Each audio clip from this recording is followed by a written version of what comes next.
कहानी की शुरुआत होती है मरीसा नाम की एक लड़की से जो देश की सबसे खुफिया जासूस ऑर्गेनाइजेशन ओएसएस के लिए काम करती थी। इस वक्त वो टिकटॉक नाम के एक अपराधी को पकड़ने के मिशन पर थी। हालांकि उसकी प्रेगनेंसी का 9वां महीना चल रहा था, लेकिन फिर भी उसने पूरी फुर्ती से टिकटॉक का पीछा किया। उसने 9 महीने की प्रेग्नेंट होने के बावजूद भी टिकटॉक और उसके आदमियों की हड्डी बसली एक कर दी। और जल्द ही मरीसा के बॉस डेंजर डैमो ने वहां आकर टिकटॉक को गिरफ्तार कर लिया। फिर मरीसा ने कहा कि वो अब इस काम से छुट्टी लेकर अपने परिवार को समय देना चाहती है। जल्द ही वो हॉस्पिटल पहुंची जहां विल्बर और मेरिसा के सौतेले बच्चे सिसिल और रेबेका मौजूद थे। आखिरकार मेरिसा ने एक बच्ची को जन्म दिया जिसका नाम रखा मारिया। इसके 1 साल बाद सभी विल्बर का टीवी शो देख रहे थे जिसमें वो असली जासूसों को खोजने की कोशिश में लगा था। खैर शाम को जब वो घर लौटा और मेरिसा से मिला तो रेबेका बुरा मानकर कमरे में चली गई। हालांकि मरीसा पिछले 2 साल से एक सौतेली माँ होकर भी उसे पूरे दिलो जान से पाल रही थी, लेकिन रेबेका का मानना था कि माँ तो एक ही होती है। कुछ देर बाद मेरिसा रेबेका के कमरे में आई और उसे उसकी माँ की तस्वीर थमाते हुए कहा कि वो उसकी जगह नहीं लेना चाहती, और साथ ही उसे खुश करने के लिए तोहफे में एक नेकलेस दिया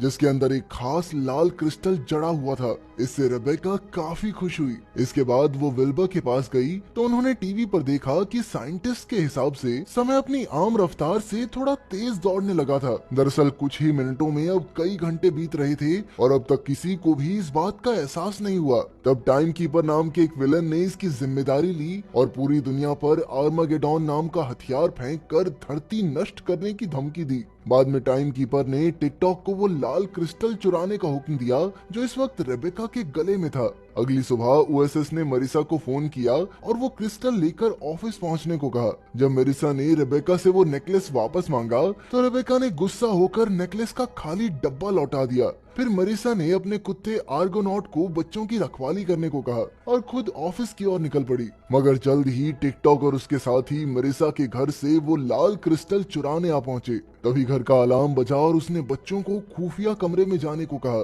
रेबेका को लग रहा था कि ये मजाक है, पर अचानक गुंडों ने घर का दरवाजा तोड़ डाला और जल्द ही सिसिल और रेबेका जान बचाकर खुफिया कमरे में भाग गए। वहाँ उन्हें एक वीडियो दिखी जिसमें मरीसा बता रही थी कि असल में वो एक खुफिया जासूस है, और तो और आर्गोनॉट भी कोई कुत्ता नहीं बल्कि एक रोबोट है जो घर पर उनकी देखभाल करने के लिए मौजूद है। आर्गोनॉट ने उन्हें कुर्सियों पर बैठने को कहा और अचानक कुर्सियां जेट्स में बदल गई और वो सभी हवा में उड़कर भाग गए। लेकिन टिकटॉक की गैंग भी उनका पीछा करने लगी। बदकिस्मती से सिसिल को उल्टी होने लगी और उसने खिड़की खोल दी। इसी मौके का फायदा उठाकर बदमाशों ने रेबेका का नेकलेस चुराने की कोशिश की, लेकिन सिसिल ने तुरंत उल्टी भरे लिफाफे उनकी ओर फेंक दिए जिससे एक बदमाश सीधा नीचे जा गिरा। जल्द ही उल्टी के लिफाफों से टकराकर सभी बदमाश नीचे गिर गए और फिर आर्गोनॉट ने इस सब की खबर मरीसा को दी। मरीसा ने उसे तुरंत बच्चों को ओएसएस हेडक्वार्टर्स में लाने को कहा। जब बच्चे वहां पहुंचे तो मरीसा की भतीजी कार्मेन ने उनका स्वागत किया।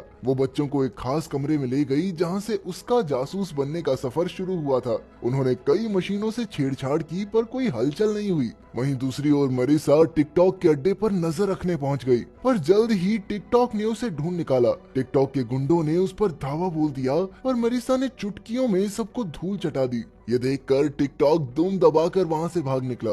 उधर रेबेका और सिसिल जासूस बनने के सपने देखकर वहां पड़े हथियार चलाने की कोशिश करने लगे, मगर इसका कोई फायदा नहीं हुआ। अब उन्होंने खुद ही बाहर जाकर टाइम कीपर को पकड़ने का फैसला किया। तभी कुछ सिक्योरिटी गार्ड्स ने उन्हें देख लिया और गार्ड्स को लगा कि वो चुपके से हेडक्वार्टर्स में घुस आए थे, इसीलिए वो उन दोनों के पीछे दौड़ने लगे। पर तब आर्गोनॉट ने अपनी शक्तियों से उन्हें चकमा दे दिया। फिर बच्चे एक खास कमरे में घुसे जहां उन्हें पता चला कि ओएसएस के जासूसों ने टाइम कीपर का अड्डा ढूंढने की कोशिश की थी, पर वो कामयाब नहीं हो पाए। तभी सिसिल ने वहां लिखा खुफिया मैसेज पढ़ा तो उसके दिमाग की बत्ती जली और उसे समझ आया कि टाइम कीपर का अड्डा बिग टाइम नाम की एक घड़ियों की दुकान में है। इसके बाद वो दोनों अपनी समझदारी से उस अड्डे तक पहुंच गए। उधर कार्मेन ने मरीसा को फोन करके बताया कि बच्चे भाग गए हैं। मरीसा ने उससे बच्चों का पता पूछा और तुरंत दुकान की ओर निकल पड़ी। वहीं बच्चों को दुकान में एक खास दरवाजा मिला जो एक कमरे में खुलता था।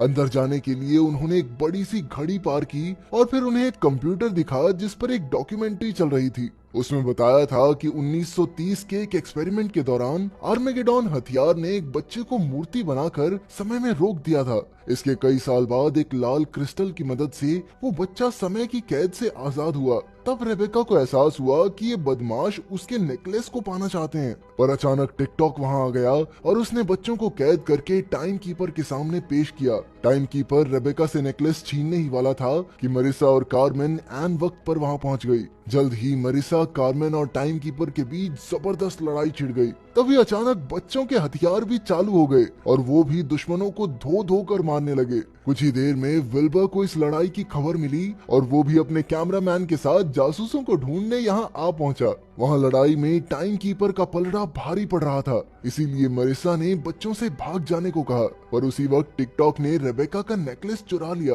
खैर बाद में बाहर आने पर विल्बर ने मरिसा को फोन करके खुशखबरी दी कि उसने टाइम कीपर और जासूसों की लड़ाई रिकॉर्ड कर ली है। ये सुनकर मरिसा थोड़ी डर गई। जब विल्बर ने वीडियो अपने बॉस को दिखाई तो उसने देखा कि वीडियो में तो उसकी पत्नी और बच्चे ही टाइम कीपर से लड़ रहे हैं। उसे कुछ भी समझ नहीं आया और अचानक उसने कंप्यूटर पर कॉफी गिराकर वीडियो उड़ा दी। उसकी इस हरकत की वजह से उसके बॉस ने उसे नौकरी से निकाल दिया। बेचारे विल्बर ने अपना सामान इकट्ठा किया और बाहर आ गया। बाद में जब वो मरिसा से मिला तो उसने बहुत गुस्सा किया क्योंकि उसने अब तक विल्बर से ये पूरी सच्चाई छिपा कर रखी थी। मरिसा ने कहा कि उसने ये बात इसीलिए छिपाई क्योंकि जिस दिन उसने मारिया को जन्म दिया उसी दिन उसने नौकरी छोड़ दी थी। लेकिन विल्बर अब भी उसे माफ नहीं कर पाया और गाड़ी में बैठकर चला गया। इधर वक्त बहुत तेज रफ्तार से बीतता जा रहा था। तब ओएसएस एजेंट्स की एक मीटिंग हुई जिसमें बताया गया कि आर्मेगेडॉन हथियार को ओएसएस की बिल्डिंग के लेवल 13 पर बहुत कड़ी सुरक्षा में रखा गया है। बॉस डेंजर ने कहा कि अगर किसी ने आर्मेगेडॉन को चुरा लिया तो धरती का सर्वनाश होना पक्का है। इस केस में कार्मेन का भाई जूनी भी काफी सालों बाद जासूस के रूप में शामिल हुआ। जब जूनी को ओएसएस का बैज मिला तो कार्मेन ने गुस्से में बैज फेंक दिया क्योंकि वो जूनी के अचानक चले जाने से काफी नाराज थी। खैर डेंजर ने बहुत सारे जासूसों को टाइम कीपर को पकड़ने के मिशन पर भेज दिया और खुद रेबेका और सिसिल से मिलने चला आया। उसने उनकी बहादुरी की तारीफ की और कहा कि वो भी बड़े होकर जासूस बन सकते हैं। जब वो जाने लगा तो अचानक रेबेका ने देखा कि उसकी घड़ी टाइम कीपर की घड़ी जैसी थी और सिसिल को भी एहसास हुआ कि अगर उसके नाम डेंजर डामो के अल्फाबेट्स को थोड़ा इधर उधर हिलाएंगे तो आर्मेगेडॉन बन जाएगा। ये सुनकर डेंजर ने अचानक दरवाजा बंद कर लिया और तब ये खुलासा होता है कि असल में डेंजर ही टाइम कीपर है। फिर वो बच्चों को कमरे में बंद करके खुद बाहर आ गया। उधर मरिसा, कार्मेन और जूनी घड़ियों की दुकान में जा रहे थे कि अचानक बच्चों ने मरिसा को फोन करके बताया कि डेंजर ही असली टाइम कीपर है। लेकिन मरिसा को लगा कि बच्चे हमेशा की तरह उसके साथ मजाक कर रहे हैं और उसने फोन काट दिया। फिर जब वो अंदर घुसे तो टाइम कीपर ने अपना मास्क उतारा तो सबके होश उड़ गए क्योंकि ये सच में डेंजर डामो ही था। उसे पता लग चुका था कि आर्मेगेडॉन ओएसएस की बिल्डिंग में ही छिपा है और उसके आदमी जल्द ही उस तक पहुंच जाएंगे। फिर उसने सभी जासूसों के बैजेस में लगी चिप को कंट्रोल करके सबको वक्त में कैद करके मूर्ति बना दिया। लेकिन क्योंकि जूनी का बैज कार्मेन ने फेंक दिया था इसीलिए वो बच गया। उसने तुरंत रेबेका और सिसिल से बात की और उन्हें लेवल 13 पर टाइम कीपर के आदमियों को रोकने को कहा। तब आर्गोनॉट ने अपनी शक्तियों से दरवाजा तोड़ डाला और बच्चे फिर भाग निकले। वहीं जूनी ने मरिसा और कार्मेन के बैजेस से चिप निकालकर उन्हें आजाद कर दिया। वहीं सिसिल और रेबेका लेवल 13 में पहुंचकर आर्मेगेडॉन को पाने की कोशिश में जुट गए। लेकिन वहां बेहद खतरनाक मशीन थी जिस वजह से उन्हें दरवाजा बंद करना पड़ा। उसी वक्त टिकटॉक और उसके आदमी वहां आ गए और उन्होंने बच्चों को बंदी बनाने के साथ साथ आर्मेगेडॉन भी अपने कब्जे में ले लिया। उधर विल्बर टीवी देख रहा था कि अचानक आर्गोनॉट ने उसे फोन करके खबर दी कि बच्चों की जान खतरे में है।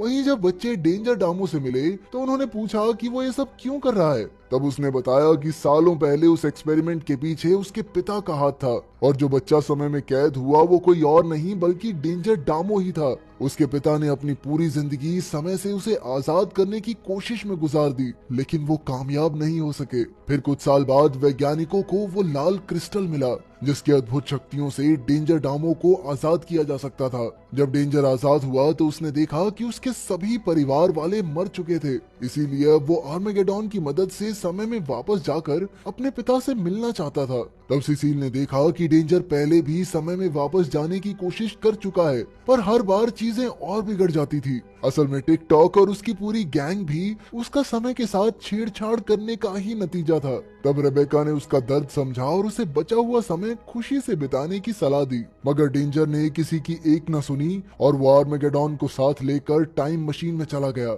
इस बार वो लाल क्रिस्टल भी उसके पास था, इसीलिए वो समय में वापस जाने में सफल हो गया। लेकिन कुछ ही पलों में वो वापस आ गया। अब वो काफी बूढ़ा हो चुका था, क्योंकि इस तरह बार बार टाइम मशीन में जाने से इंसान के शरीर पर बहुत बुरा असर होता था। वापस आकर उसे समझ आया कि जो बीत गया उसे बदला नहीं जा सकता और ना ही उसके पिता वापस लौट कर आ सकते हैं। इसीलिए अब उसके पास जो भी समय बचा है वो उसे खुशी से गुजारना चाहिए। लेकिन अचानक टिकटॉक ने बच्चों पर हमला करने की कोशिश की, पर विल्बर ने ऐन वक्त पर आकर उन्हें बचा लिया। जैसे ही टिकटॉक भागने लगा तो नन्ही मारिया ने एक ही झटके में उसे पटक कर अपनी ताकत दिखाई और आखिरकार पूरा परिवार फिर से इकट्ठा हो गया। अगर वीडियो पसंद आई तो लाइक कर देना, चैनल को सब्सक्राइब कर देना। मिलते हैं अगली वीडियो में।